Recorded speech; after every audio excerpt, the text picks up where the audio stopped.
La France insoumise a dorénavant sa caravane en Guadeloupe dans le cadre de la campagne présidentielle de Jean-Luc Mélenchon, des insoumis qui vont sillonner les routes du département.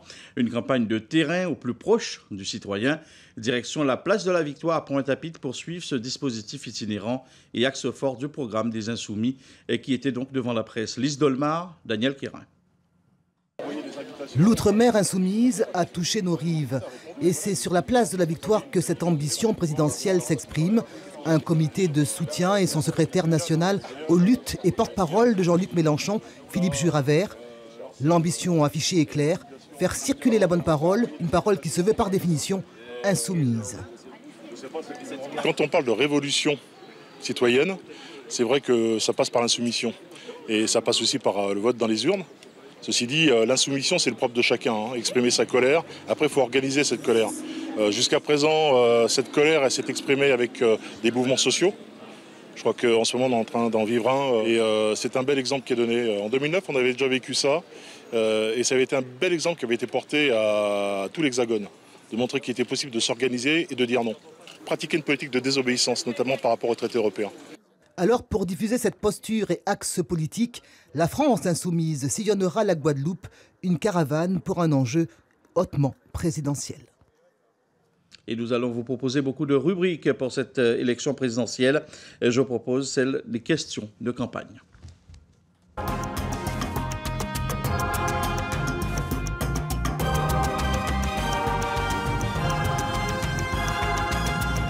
François Fillon, alors comment vous redonneriez un nouveau souffle à la démocratie? Le Parlement doit évoluer, c'est normal. C'est des vieilles institutions, elles ont déjà évolué, mais on peut aller plus loin. Pour aller plus loin, il y a, à mon sens, une chose importante, c'est la transparence. C'est-à-dire qu'il ne s'agit pas d'interdire quoi que ce soit, il s'agit de faire en sorte que tout ce qui est fait au Parlement et par le parlementaire soit connu. Emmanuel Macron, quel effort seriez-vous prêt, vous, à consentir en termes de rémunération? Les efforts que je demande aux élus de la République, c'est d'abord des efforts en termes de moralisation. Je souhaite que l'intégralité de la rémunération des élus soit déclarée fiscalement et fasse l'objet donc d'un impôt. Plus de transparence. Ensuite, plus de conflits d'intérêts. Je leur demande un effort très clair, c'est-à-dire de ne plus vivre d'autres revenus que celui de leur mandat. Troisième point, je leur demanderai de ne pas embaucher leurs proches et je ne souhaite pas qu'on baisse leur rémunération. Moi, je pense que la rémunération qu'ils ont aujourd'hui avec ce qu'on appelle l'IRFM, c'est quelque chose qui permet à un élu de vivre dignement. C'est la condition pour attirer des talents à la vie politique. François Asselineau, quels sont selon vous les ressorts de bon fonctionnement de la démocratie? On est dans un univers qui valorise l'argent avant toute autre chose, au détriment des grandes valeurs morales et transcendantes que sont la justice, la bonté, le bénévolat, la gratuité, le don de soi. Surtout à une époque où les inégalités se creusent considérablement et où il y a de plus en plus de Français qui passent en dessous du seuil de pauvreté. Au moment où on a des dirigeants qui tiennent un discours qui est constamment un discours culpabilisateur sur le thème qu'il faut faire des économies, qu'on dépense trop, etc., ça amène les Français à rejeter en bloc l'ensemble de la politique. Concernant la rémunération des élus, quel effort êtes-vous prêt à consentir, vous, en tant qu'élu? Écoutez, je crois qu'honnêtement, on est quand même dans l'ensemble, dans la moyenne de l'Europe, concernant les députés et les sénateurs. Moi, l'effort que je consens à faire, c'est surtout pour augmenter la rémunération et les indemnités des petits maires. Parce que je considère que maire, c'est un mandat qui est extrêmement difficile, qui est extrêmement prenant. Et ils reçoivent bien souvent des indemnités, notamment pour les maires de moins de 10 000 habitants, qui sont totalement dérisoires par rapport à l'investissement qui est le leur. Quels sont pour vous les ressorts de bon fonctionnement de la démocratie? C'est qu'on consulte le peuple et qu'après, le peuple ait son mot à dire après les élections. Et je pense que grâce à Internet, on trouvera peut-être des moyens de contrôler ceux qui sont élus par rapport aux promesses qu'ils ont tenues. La morale en politique? La morale, c'est très important, c'est inséparable de la politique. Mais évidemment, il y a ce qu'on montre et ce qu'on cache. Il y a eu toujours l'argent venu des pays africains, l'argent venu du Qatar, l'argent venu d'Arabie Saoudite. Et puis, il y a les 70 millions environ par an qui sont distribués, c'est de l'argent public, aux partis politiques, en fonction du nombre d'élus qu'ils ont à l'Assemblée nationale, ce qui fait que le système sert ceux qui sont en place. Nicolas Dupont-Aignan, la morale, selon vous, comment doit-elle s'incarner en politique? Par la cohérence et la sincérité. Essayez d'avoir une cohérence entre ses discours et ses actes. Benoît Hamon, vous proposez une 6e République. Comment votre 49.3 citoyen va-t-il prendre en compte les questions spécifiques aux Outre-mer? Le 49.3 citoyen, il vise d'abord à permettre aux citoyens, 450 000 d'entre eux par pétition, d'obtenir qu'un texte soit soumis à l'Assemblée nationale ou qu'un texte voté par les parlementaires soit confirmé par référendum. Moi, je souhaite qu'il y ait des règles qui soient des règles de représentativité, c'est-à-dire quand on a une loi qui concerne un territoire en particulier, on peut imaginer là, effectivement, que la loi permette que le 49.3 citoyen soit utilisé par les citoyens du territoire dans lequel la loi s'applique par principe. La morale en politique, qu'est-ce que ça vous inspire? C'est pas ce qui se passe aujourd'hui. En tout cas, la campagne a démarré de ce point de vue-là sur des chapeaux de roue. On voit des affaires qui se cumulent, Fillon, Le Pen, et y compris Macron. Voilà, pour nous, ça révèle le mode de fonctionnement des politiciens, les mœurs qu'ils ont de corruption. Et puis en plus, à côté de ça, c'est le mensonge.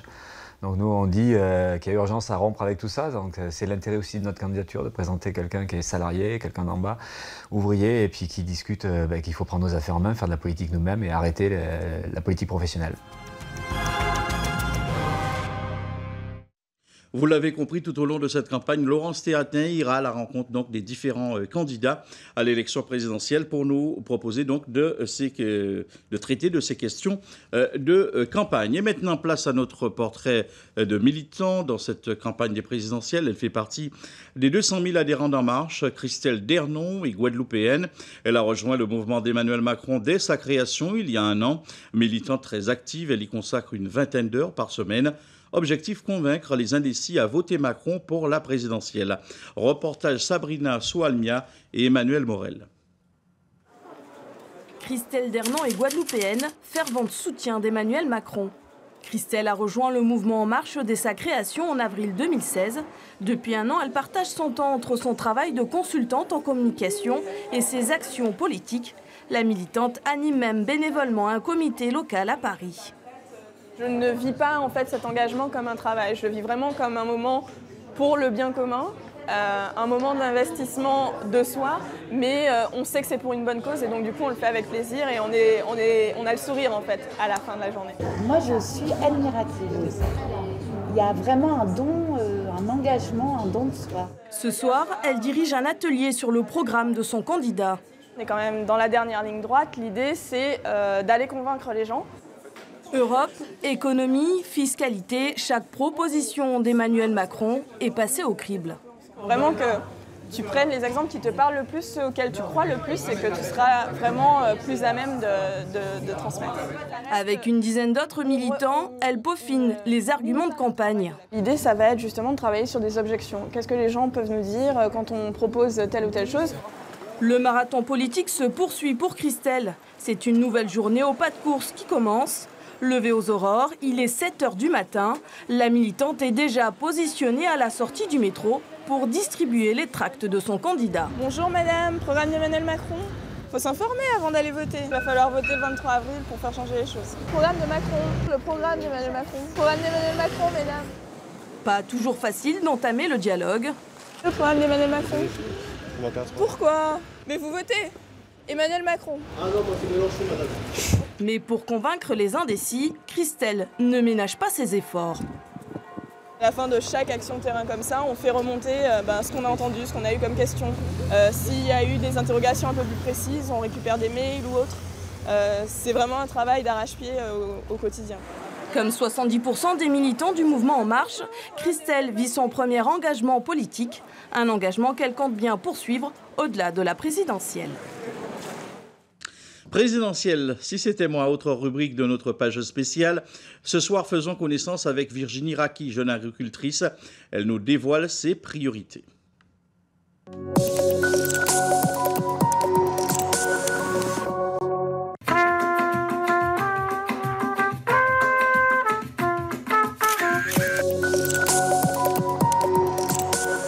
Alors, si j'étais présidente de la République, La première chose que j'aurais faite, ça aurait été de travailler sur une vraie politique agricole. Pourquoi?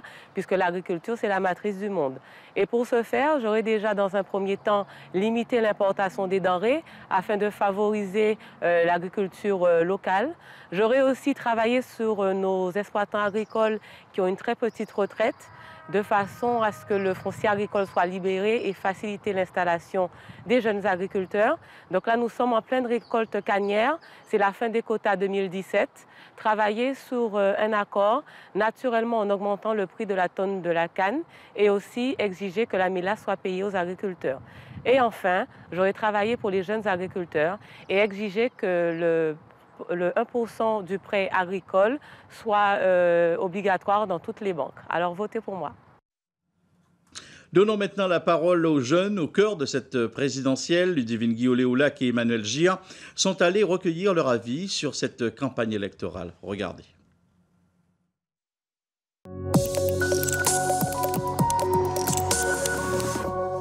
Je n'ai pas vraiment le temps de suivre ce qui se passe. J'ai suivi quelques débats et pour l'instant, je ne sais pas du tout quel choix je vais faire. Enfin, je pense qu'il faut prendre du temps à y réfléchir, étudier un peu avant de pouvoir choisir. Du coup, il faudra faire quelques recherches sur ce qu'ils pensent changer dans les réformes, les lois, etc. Je viens d'avoir ma majorité, donc je vais pouvoir... C'est une première expérience. Et puis pour moi, le choix est assez fait. Peut-être Macron.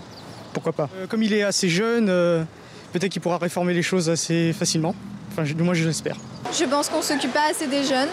Et même, je pense que chacun des candidats, enfin, les politiciens, c'est beaucoup des menteurs. Et ils se fichent de nous à chaque fois. Et puis, on ne s'occupe pas beaucoup de la Guadeloupe. Ils s'occupent vraiment de la France, tout ça. Mais la Guadeloupe, ils la laissent un peu de côté. Et dans cette élection présidentielle, on va parler aussi de l'actu web. Les meilleures déclarations sur les réseaux sociaux, c'est tous les soirs avec vous. Yasmina Yakou, bonsoir. Bonsoir Eric. Alors j'imagine ce soir, ce qui enflamme la toile, c'est le deuxième débat de la présidentielle. Oui, et contrairement au premier débat, ils étaient bien tous présents, les 11. Et première information de ce débat, les petits candidats, ce que l'on appelle les petits candidats, se sont montrés plutôt convaincants face à leurs adversaires, aucun complexe. Et cela s'est traduit sur les réseaux sociaux. Lors du débat à 5, les internautes avaient qualifié Jean-Luc Mélenchon de roi de la punchline. Vous savez, punchline qui veut dire réponse cinglante. Cette fois, c'est Philippe Poutou qui s'est attiré les faveurs des internautes. Il s'en est pris aux politiciens corrompus, pour reprendre son expression, accusant François Fillon de tricherie, de corruption et Marine Le Pen de piquer dans les caisses publiques. Et il va même plus loin avec la candidate du Front National qui, vous le savez, avait refusé une convocation policière en lui disant: quand nous, ouvriers, on est convoqués par la police, on n'a pas d'immunité ouvrière, on y va. Eh bien, cette phrase, elle a été déclarée meilleure punchline de la soirée. Donc, bien évidemment, à chaque fois qu'il y a débat, on cherche toujours le grand gagnant, mais les internautes avaient plutôt envie de chercher le perdant et ils ont reproché avec humour à François Fillon d'être resté en retrait, notamment sur les questions de la morale en politique. Et puis, très important pour le signaler, la question de la crise en Guyane s'est invitée au débat, ce qui a particulièrement plu aux internautes, notamment ultramarins. Alors, vous suivez tout pour nous, Yasmina, on le rappelle. Alors, ça, c'était aujourd'hui, c'est tout à l'heure, cet après-midi. Mais hier, vous avez fait référence à Mayotte. Oui, effectivement, de plus en plus de Mahorais se mobilisent sur les réseaux sociaux. Ils se sentent délaissés par la France et appellent à ne pas participer à ces élections présidentielles. Et il faut savoir que même chez nous, en Martinique et en Guyane d'ailleurs, de plus en plus de personnes, de plus en plus de pétitions circulent pour ne pas participer à la présidentielle. Voilà, merci Yasmina pour ces informations et vous retournez bien sûr sur la toile pour revenir demain soir, ce sera avec Jérôme Boykas. Et voilà, donc c'est la fin de notre page élection présidentielle.